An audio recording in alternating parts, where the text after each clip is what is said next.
Fala galera que já é inscrita no Pautas e Táticas, ou você que vai se inscrever assim que o vídeo acabar. Caraca, essa aqui foi minha primeira camisa do Botafogo, tá? Que eu tive na vida. Ter sido uma criança grande tem suas vantagens. Camisa toda surrada, verdade, apertadinha também, lógico, né? Mas é porque também o pai é forte, né? Vamos respeitar. Mas hoje a gente vai fazer uma coisa diferente aqui no canal, no sentido de eu nunca ter feito isso por aqui, mas vocês já cansaram de ver isso em outros canais, programas, sites, enfim. Nós vamos comparar 11 jogadores de um time contra 11 jogadores de outro. Isso posteriormente pode até virar um quadro fixo por aqui, o X11. Mas no momento eu pensei em fazer em relação ao meu clube de coração, o Botafogo, que acabou de vir de ser o ano mais vitorioso da história, né? Mais importante, mais vencedor, e consequentemente é o melhor time do Botafogo que eu vi jogar. Mas eu tava pensando em alguns nomes que passaram por aqui e que mereciam também ser campeões da América e do Brasil pelo clube. Será que outros jogadores que eu vi com a camisa do Botafogo serão melhores do que os jogadores do elenco de 2024? Pensando nisso, os times que vamos comparar aqui são um compilado montado por mim, a gente vai montar junto aqui, de jogadores que eu vi atuar pelo Botafogo pré-era SAF, contra esse time de 2024, beleza? E aí a gente vai ver em quais peças, quais jogadores de um passado relativamente recente do Glorioso teriam vaga nesse elenco campeão da América e do Brasil. Se você não é alvinegro, não tem interesse em ver esse vídeo, tudo bem, você pode sair do vídeo e ficar à vontade. Mas seria interessante você ver essa dinâmica, porque em breve eu posso fazer vídeos parecidos com seu time, com outros times do Brasil, da Europa, seleções. E aí, se você ver e gostar desse formato, você pode sugerir nos comentários que outras equipes você quer vendo sendo comparadas aqui com esse formato de vídeo, beleza? O feedback de vocês vai ser muito importante, porque eu tô estreando aqui um formato novo de vídeo. Aí, se vocês não gostarem, vai ficar por aqui mesmo. E é isso, beleza? Bom, primeiramente a gente tem que montar, né, esse time do Botafogo pré-SAF. E aí eu vou falar qual é o recorte que eu pude acompanhar com mais atenção. Eu assisto futebol desde 2002, a partir da Copa do Mundo ali que o Brasil ganhou, o Penta e tudo mais, mas com mais entendimento, que eu tenho mais lembranças falando de Botafogo principalmente, a partir de 2006, quando eu tinha 10 anos de idade. Então a gente vai começar a montar aqui esse 11 e depois eu comparo com os jogadores do elenco de 2024 do Glorioso, beleza? Então vamos lá, vamos começar. Eu escalei o time no 4-2-2-2, até que, por característica, a gente tem uma comparação melhor com o time de 2024, que jogava no 4-4-2 com duas linhas de 4, mas que tinha um ponta e um meia nas suas extremidades da segunda linha. Então, por característica, dá para montar um time parecido, beleza? No gol, obviamente, é o Jefferson, que é o maior ídolo do Botafogo que eu vi jogar. Não tinha como ser outro. Seleção brasileira, Copa do Mundo, vários pênaltis defendidos, vários prêmios de melhor goleiro do Brasileirão, um monstro da posição, mas eu posso citar aqui como menção honrosa o Gatito Fernandes, que chegou ao clube em 2017 e ficou até 2024. Também foi campeão brasileiro da América, mas como reserva, beleza? Na lateral direita foi difícil arrumar um nome que eu imagino que seja unânime entre os torcedores, mas eu escolhi o Joilson, que jogou no clube de 2005 a 2007, depois ainda passou por São Paulo e Grêmio, fez parte do chamado Carrossel Alvinegro e era muito importante nas variações táticas daquele time, porque ele era volante de origem e fazia muito bem o movimento de cair para o meio com bola, mas sempre partindo da lateral direita. Eu também quero citar como menções o Lucas Marques, que chegou a jogar numa seleção brasileira ali composta só de nomes que atuaram no Brasil, ele que jogou no clube de 2011 a 2014, depois ainda passou, por exemplo, por Palmeiras e Fluminense. O Edilson, ele mesmo, que depois jogou no Corinthians, no Cruzeiro, no Grêmio, e depois de passar pelo Botafogo entre 2013 e 2014, chegou a brigar por posição, com o Lucas, inclusive. Assumiu a titularidade quando o Lucas teve uma lesão grave, em 2013, batia muito forte na bola, de fora da área, cobrava faltas, saiu mal do clube, né, demitido, assim como outros jogadores que reivindicaram salários atrasados, mas eu tô levando em consideração só campo e bola, beleza? E também o Gilberto, que era da base do Botafogo, subiu em 2013, foi emprestado para o Inter em 2014, foi titular do clube até o meio de 2015, depois chegou a jogar na Fiorentina, foi emprestado a outros clubes italianos, de lá veio para o Vasco, jogou no Fluminense, no Benfica, hoje ele está no Bahia. Na dupla de zaga, eu escalei Joel Carli e Bolívar. O Carli chegou ao clube em 2016, foi capitão do Botafogo, fez o gol que empatou a final do Carioca de 2018 e que o clube ganhou nos pênaltis do Vasco. Chegou a sair em 2020, mas retornou em 2021, foi campeão da Série B, se aposentou no Glorioso em 2023 e hoje trabalha no clube ainda, né, nos bastidores ali, uma espécie de dirigente ali do Botafogo. E o Bolívar chegou já veterano, multicampeão pelo Internacional, ele que chegou ao Botafogo em 2013, foi um ótimo zagueiro titular entre 13 e 14, foi uma das lideranças que ao lado do Edilson acabou sendo demitido do clube, mas dentro de campo sempre mostrou um ótimo futebol. Então são dois zagueiros que reuniam liderança, bom jogo aéreo defensivo e ofensivo, bom senso de posicionamento, raça. Eu gostava muito desses dois zagueiros. Menções honrosas, e aqui são bastante menções, tá? Pro Sandro, que eu vi jogar pouco, mas, como botafoguense, obviamente eu tenho muito respeito pela história dele pelo clube. Jogou de 99 a 2004, mas eu só vi os 2 últimos anos ali da passagem dele. Eu era muito moleque também, não lembro tanto assim dele. Talvez se eu tivesse visto mais, ele até estaria na minha seleção. O Juninho, que eu quase coloquei nesse time aqui também, ele que teve 2 passagens pelo Botafogo, a primeira entre 2005 e 2007 e a segunda em 2009, depois de ter passado ali pelo São Paulo. Era um exímio cobrador de faltas, outro que também tinha muita liderança na defesa, chegou a ser capitão do time. Antônio Carlos, o Tonhão, né, zagueiro artilheiro, excelente no jogo aéreo, hoje em dia até trabalha na TV do clube, jogou entre 2010 e, se eu não me engano, 2013 pelo Botafogo. O Dória, que era um jovem zagueiro da base, canhoto, fez dupla com o Bolívar, inclusive, subiu em 2012 e jogou até meados de 2014 no Botafogo. André Bahia, depois que o Bolívar e o Dória saíram, ele ficou sendo titular do Botafogo em 2014. Marcou um gol histórico ali no jogo contra o Ceará, na Copa do Brasil, no último minuto, de pé direito, de fora da área. Ele que era zagueiro e canhoto, virando aquele jogo, né, que estava 3-2 para 4-3, com 2 gols nos últimos minutos, o gol da classificação foi dele. Igor Rabelo, também da base, fez dupla com o Carli nos anos de 17 e 18. Eu não vou ser hipócrita de ignorar o Marcelo Benevenuto, que saiu muito mal do clube, brigando com a torcida naquele que é o pior Botafogo da história, de 2020, mas ele teve muitas boas atuações entre 2017 e 2019, principalmente. Hoje ele está no Curitiba, emprestado pelo Fortaleza.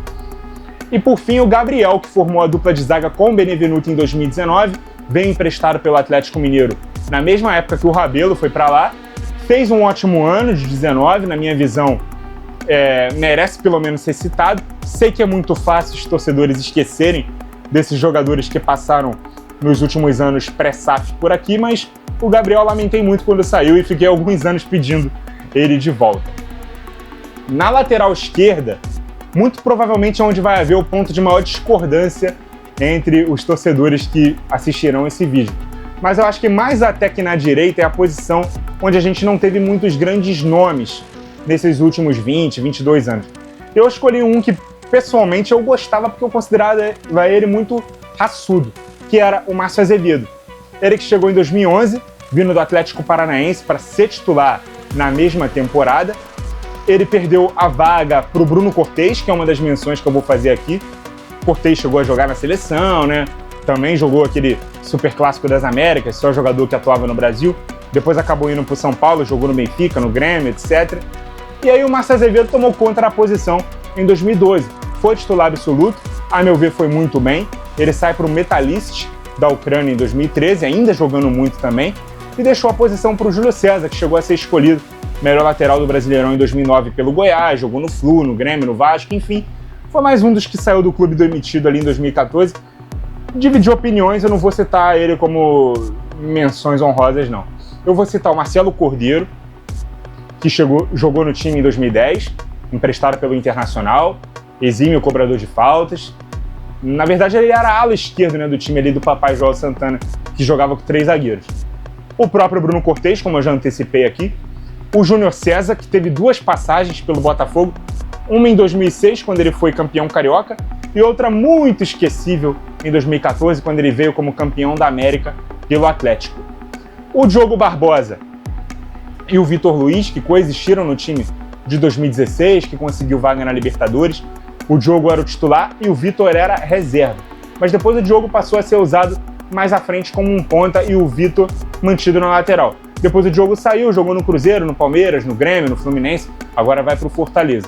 O Vitor ficou para a Liberta de 2017, retornou ao clube em 2020, mas a segunda passagem não foi legal. Hoje ele está na reserva do Vasco da Gama. Como a gente pode ver, não tem nenhum grande lateral, né, um grande nome para essa posição. Acho que a maioria até escolheria o Cortez, mas ele ficou tão pouco tempo, e na primeira oportunidade de ir embora ele foi, para um clube brasileiro, inclusive.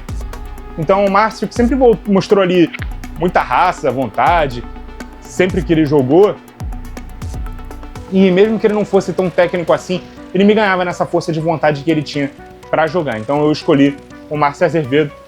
Torcida do Botafogo pode me cornetar aí nos comentários. E aí a gente chega na dupla de volantes. E, cara, eu escolhi o Ayrton como primeiro volante e o Renato como segundo. O Ayrton chegou ao clube em 2014, né, emprestado pelo Benfica, chegou a ser afastado dos treinos com o time principal em 2015, mas ele teve a sua redenção em 2016. Fez parte do time que se classificou para a Liberta de 17, ao lado de dois caras que eu vou citar rapidamente como menção, que são o Rodrigo Lindoso e o Bruno Silva. O Ayrton, que dava muita segurança na frente da área, perdeu aquele aspecto violento que ele tinha no começo da carreira, passou a se destacar mais como um volante de muita segurança na marcação, e apesar de ter jogado no Flamengo antes e no Fluminense depois, ele era torcedor do Botafogo desde criança.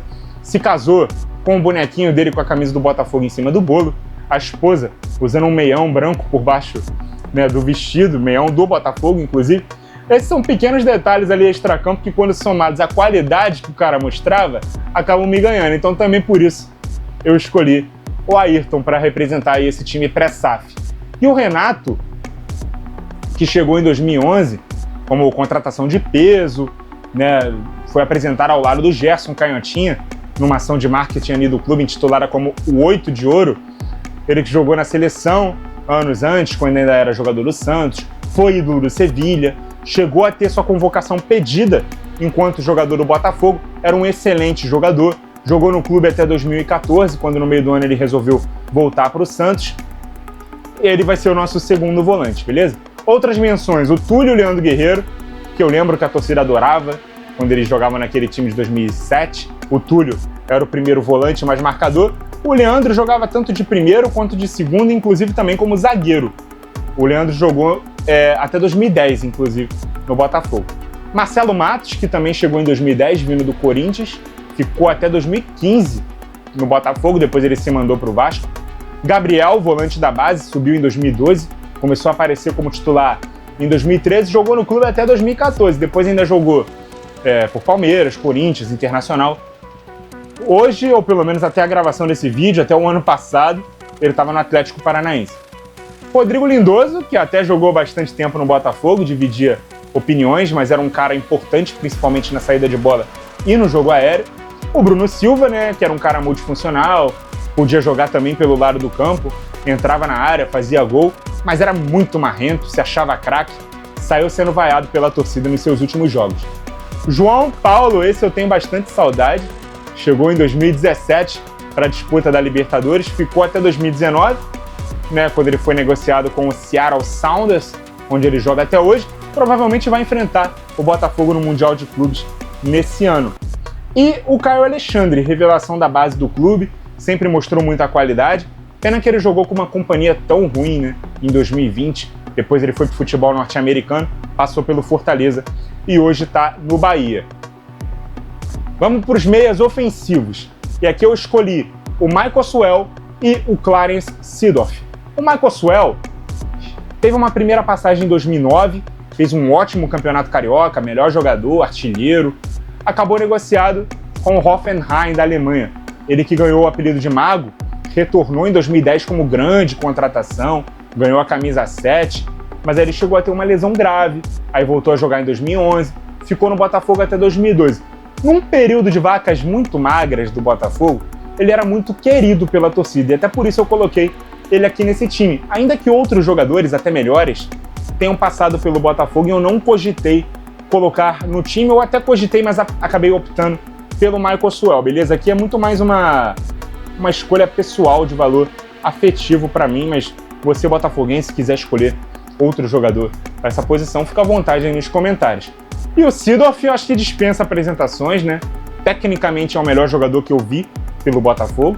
Chegou em 2012, ficou até o fim de 2013, foi campeão carioca, ajudou o time a se classificar para a Libertadores de 2014, depois de 18 anos sem jogar competição.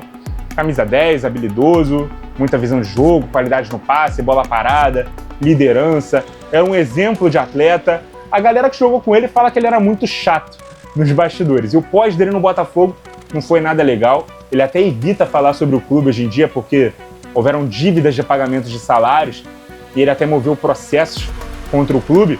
Mas dentro de campo não tem o que falar sobre o Seedorf, que até podia jogar mais tempo no clube, né? Tinha 6 meses de contrato, mas ele já estava planejando se tornar treinador, já vinha estagiando em alguns clubes aí pequenos do Rio de Janeiro, recebeu um convite do Milan, se aposentou, foi trabalhar como técnico no time italiano.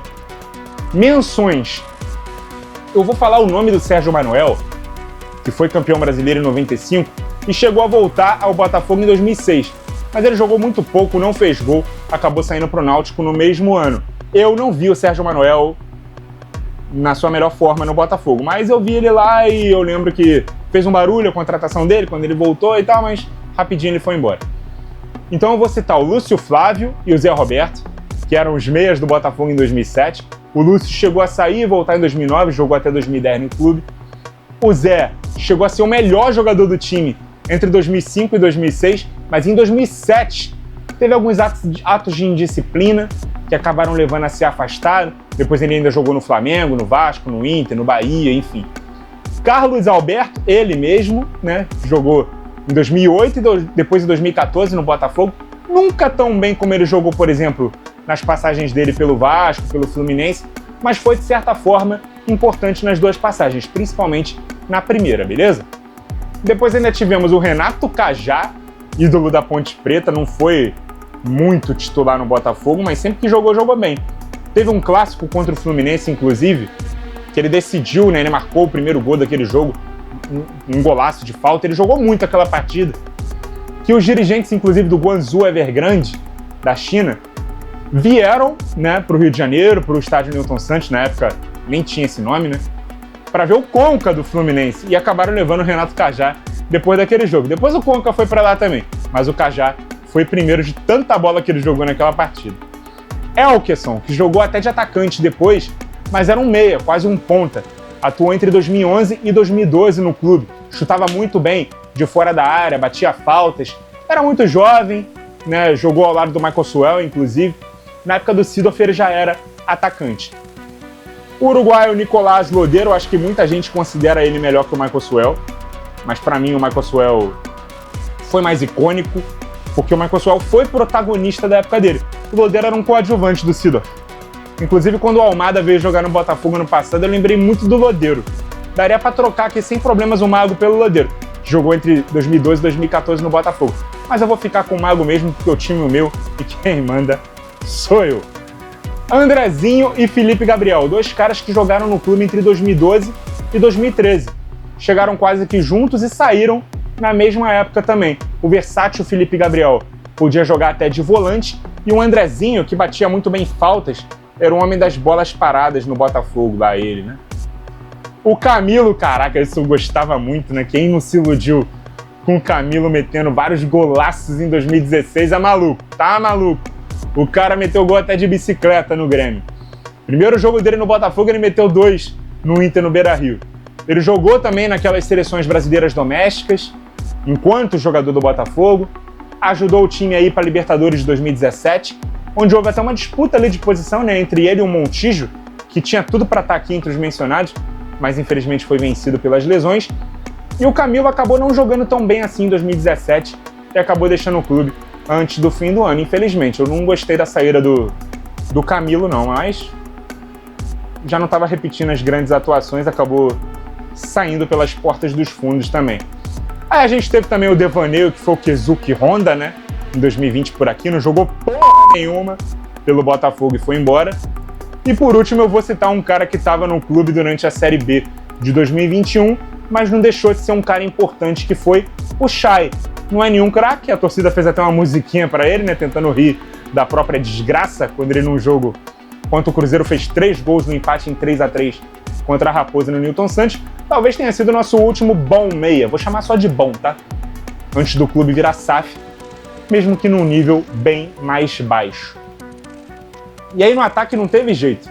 Eu escolhi 2 centroavantes, o Dodô e o Louco Abreu.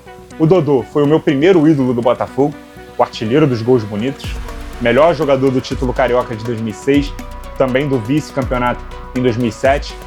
Vinha arrebentando na campanha que o Botafogo liderava o Brasileirão também em 2007, até ter o escândalo dele com doping. Ele foi suspenso preventivamente, depois a absolvição momentânea aconteceu, ele voltou a jogar, mas o time não conseguiu manter o pique e ele não renovou no fim do ano, né? Também magoado com o clube, ele não teve culpa na questão ali do doping, foi um remédio para emagrecer que ele tomou, mas foi recomendado pelo clube, né? Aquele medicamento, e era proibido, não poderia usar e tal. Ele acabou suspenso ali no ano seguinte, mas, pô, o Dodô era um jogadoraço, cara. Esse era foda mesmo, de verdade.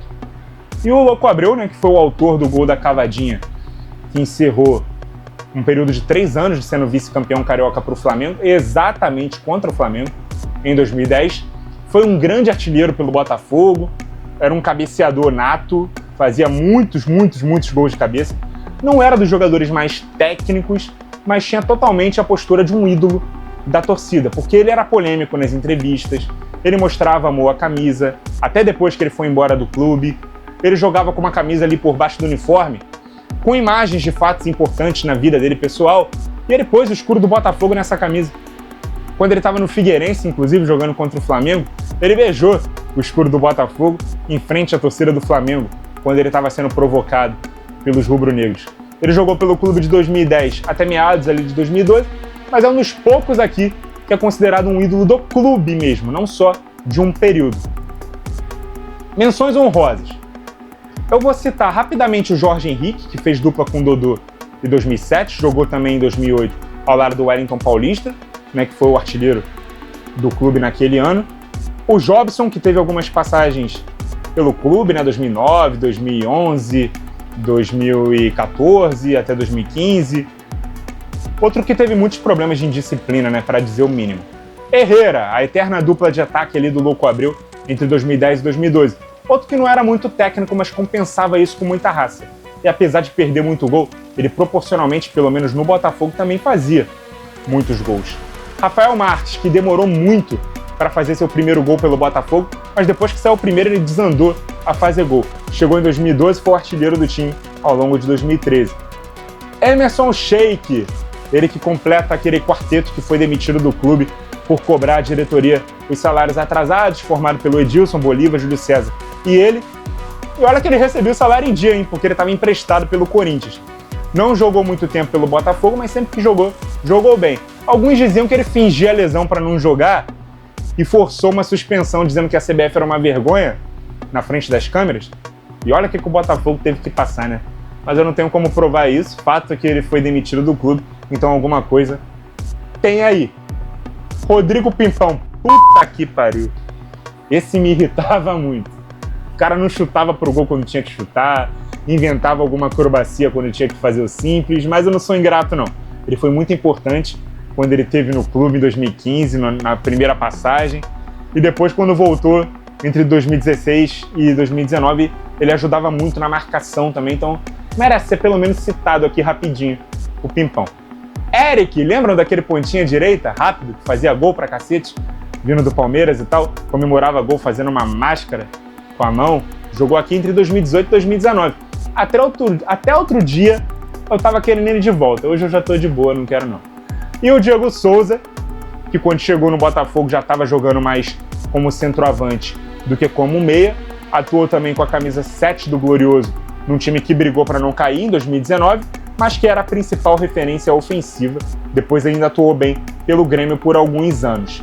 Então, galera, repassando aqui como ficou esse time do Botafogo pré-SAF que eu vi jogar, beleza? Escalados num 4-2-2-2, Jefferson no gol, Joilson na lateral direita, Joel Carli e Bolívar na zaga, Márcio Azevedo na lateral esquerda. Ayrton, primeiro volante, Renato, o segundo, Michael Suel e Seedorf, os dois meias ofensivos, Dodô e Louco Abreu na dupla de ataque. É esse time que a gente vai comparar com o histórico time campeão brasileiro e campeão da América de 2024. Vamos ver quais dessas peças jogariam no time que conseguiu fazer o melhor ano da história do Botafogo. Acho que o vídeo, de fato, começa agora, né? Vamos começar com as nossas comparações entre o time pré-SAF e o time de 2024.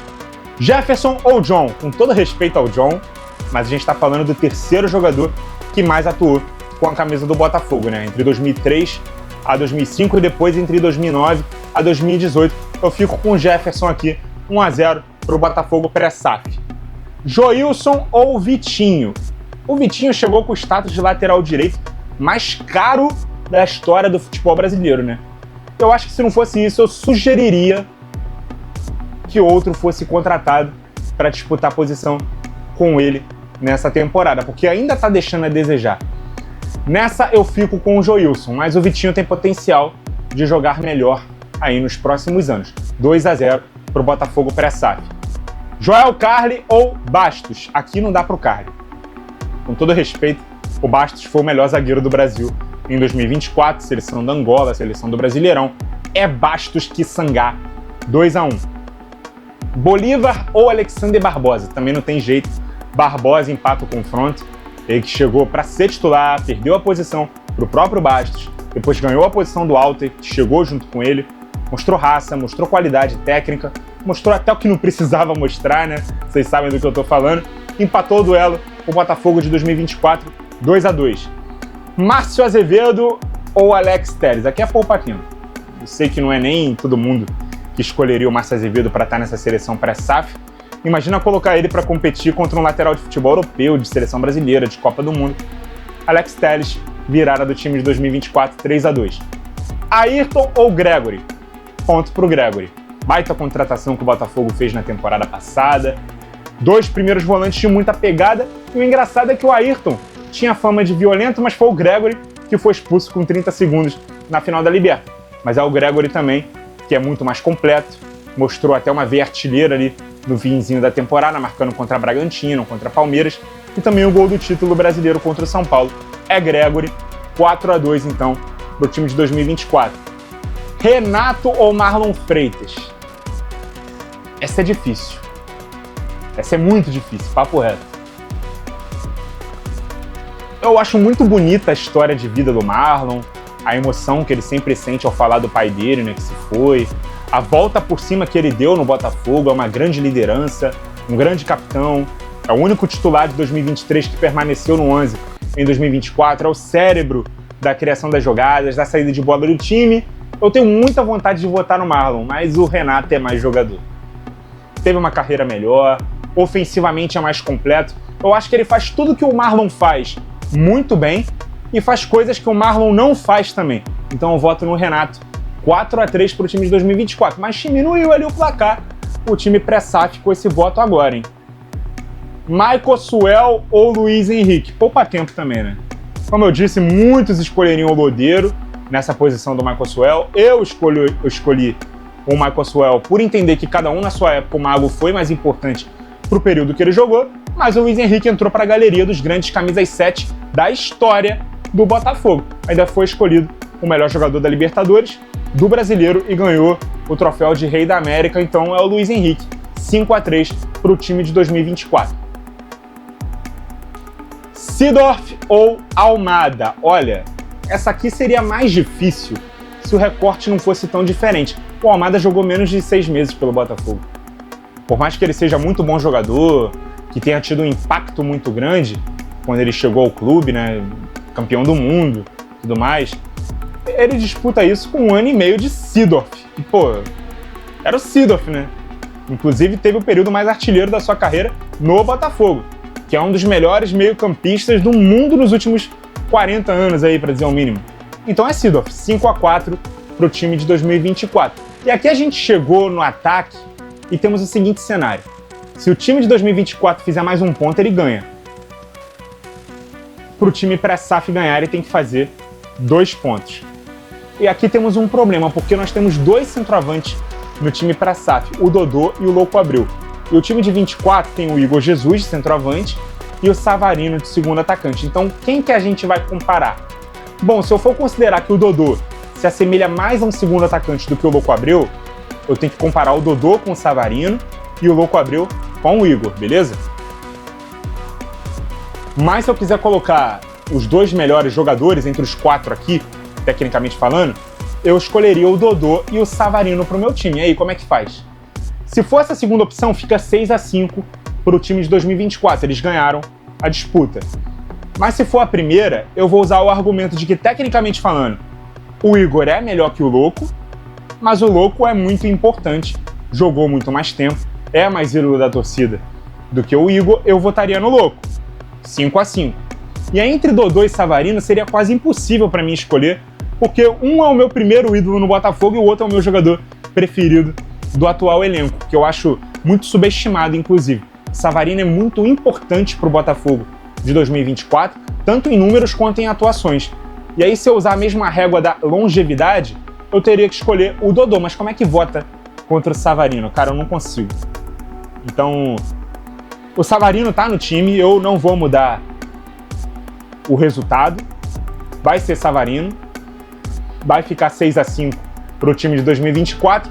Mas entre ter o Dodô ou o Louco Abreu no time, eu prefiro ter o Dodô. Os 2 são centroavantes, então poderia também fazer a comparação Dodô contra Igor, e eu escolheria o Dodô sem sombra de dúvidas, mas a comparação do Louco com o Savarino não faria sentido nenhum, né, por características. Então eu vou usar o critério de quais 2 atacantes me daria a melhor dupla de ataque, e aí eu vou escolher o Dodô e o Savarino, beleza?